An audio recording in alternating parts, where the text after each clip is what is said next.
Hey guys, if you do not have your board marker and eraser or paper and a pencil, pause this video and grab your materials.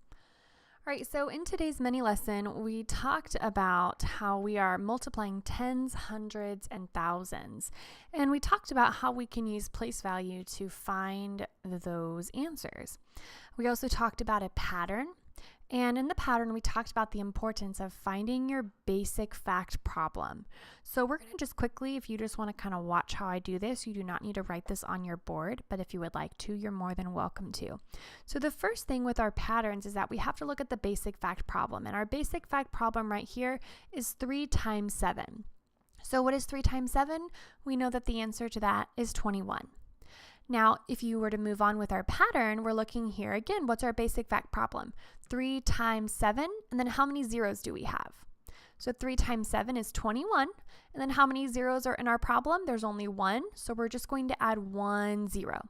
Again, 3 times 7 is 21. How many zeros do we have in our problem? We have 2, so we add 2 zeros, and make sure we add our commas for our numbers. Then we have another basic fact problem, 3 times 7,000. 3 times 7 is 21. How many zeros do we have in our problem? We have 3. So we add 3 zeros to our answer. Make sure we're getting 3 digits per our periods. And then we have 21,000 as our answer. So next one, I would like for you to go ahead and write this pattern on your board or your paper. Pause this video. And I want for you to go ahead and solve what's 8 times 5. Write that on your board. Okay, on your board, you should have written that 8 times 5 is 40. Okay, check your answer. If you don't have 40, fix it right now. All right, go ahead and answer on your board. What is 8 times 50? Find your basic fact problem, pause your video, and go ahead and solve. Okay. As you're back, we should have found our basic fact problem, which is 40. So we still write our 0, even though it might seem a little confusing to have an extra 0, but how many zeros are in our answer? There is only 1 0 in our answer, so we're just adding 1 more 0. Now, our answer to 5 times 8 is 40, so we do have to keep that 0, but we still have to add on that 1 0. Okay, 8 times 500. Pause this video and go ahead and solve. All right, now that you're back, what was our basic fact problem? It was 8 times 5, right? So we still have to write 40. Okay, and then how many zeros were in our problem here? We have 1, 2. So we're still going to add 2 zeros to our answer and adding our comma. Our answer to that is 4,000. All right, 8 times 5,000. Pause this video and go ahead and solve. Okay, our basic fact problem we have is 8 times 5, which is 40. And then how many zeros do we have in our problem? 1, 2, 3. So we should still add 1, 2, 3 zeros to our answer. Add our comma. Our answer to 8 times 5,000 is 40,000. So we're going to kind of use the same concept. Go ahead and erase your board.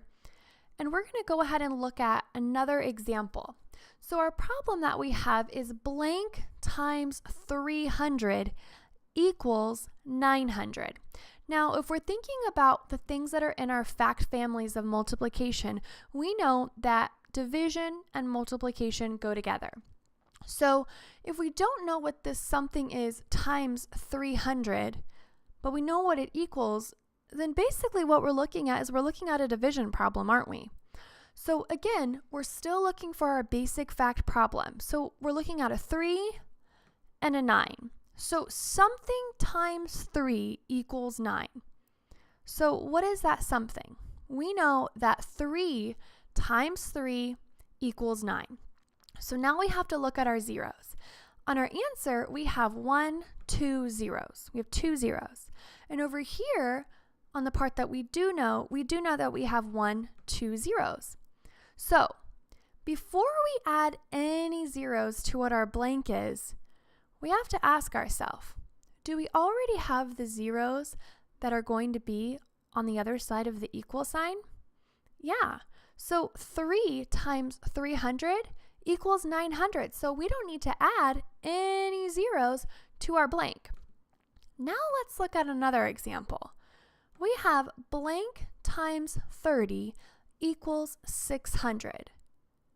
I want for you to go ahead and try to solve what this blank is and pay attention to the amount of zeros that are on the other side of the equal sign compared to the zeros that are on the left-hand side of the equal sign.